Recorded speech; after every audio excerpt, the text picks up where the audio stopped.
Ayan mga kainday, magluluto po tayo ng sinigang na sugpo. Request ni Ate Jenjen. At lalo na ni Puloy. Ano pa yung mga ingredients natin? Siyempre, hindi ako magkakangkong, talbos tayo. Then, yung mga paborito lang namin gulay nandiyan.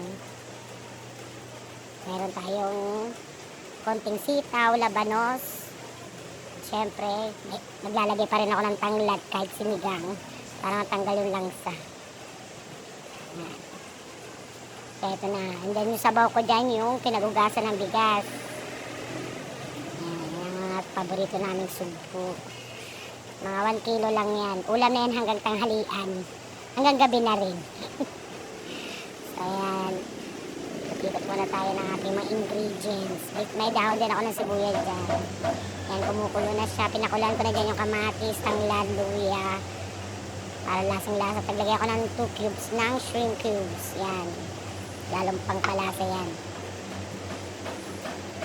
Susunod na natin yung mga ingredients yan. Pakulin lang muna natin maigi para lumasa ang tanglad at luya. Lagay tayo ng siling haba para maanghang konti. Mamaya hatiin ko yan para maanghang konti. Ang kulog-kulog. Susunod ko na dyan yung sibuyas.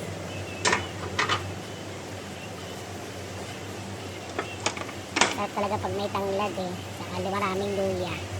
Lagyan na natin yung mga gulay na para mas mabilis silang lumambot din.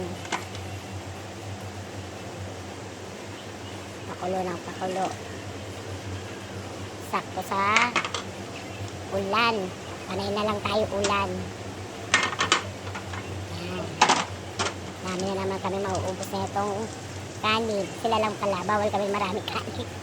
Pinuhos ko na dyan yung sinigang powder. Isang isang malaki para maasim na maasim talaga.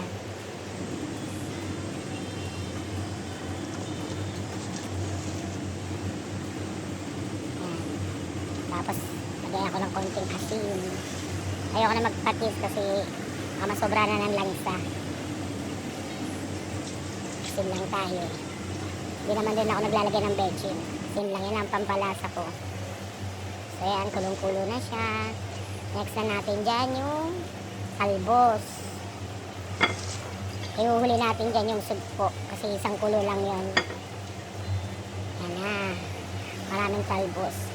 Maganda yan sa mga anemic. Yan. Ang ating sugpo. Halo-haluin. Pakuluan ng konti.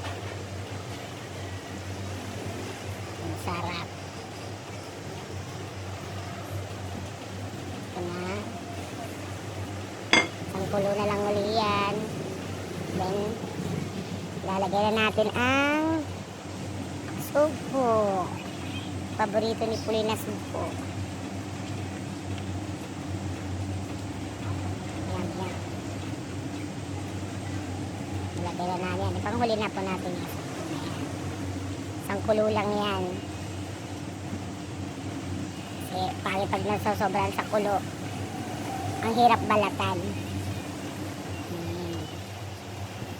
Maapaw na yung maraming sabaw. Kailangan natin ng maraming sabaw. Sarap. At ito na yung ating sinigang na sugpo. Sarap. Kain tayo mga madam. Ayan.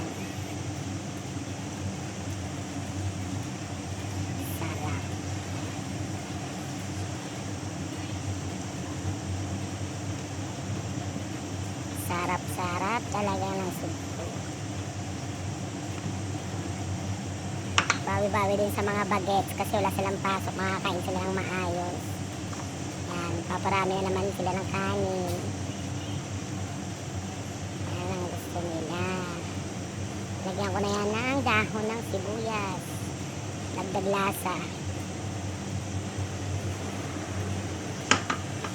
Kain tayo mga madam. Ito na, luto na natin ang almusal hanggang tanghalian, hanggang gabihan na ulam. Tipid-tipid din kasi ang mahal ang sugpo. Yan, yummy. Kain tayo mga madam.